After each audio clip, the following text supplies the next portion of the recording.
Hey, Tech Guide Ninjas here. Hope you're having a good day today. So today we're looking at how to set your page size to A4 in Google Docs. So it's really simple. Open up the document that you want to change to A4.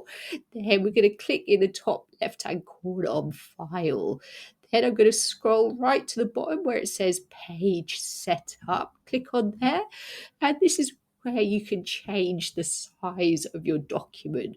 So by default, it's already on letter size, but if I want to change that, I click the down arrow and you have different options here. If I scroll down a bit further, I can see A4.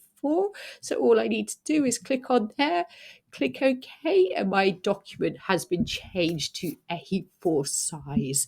I hope that was helpful. Please like the video and subscribe. I will see you soon.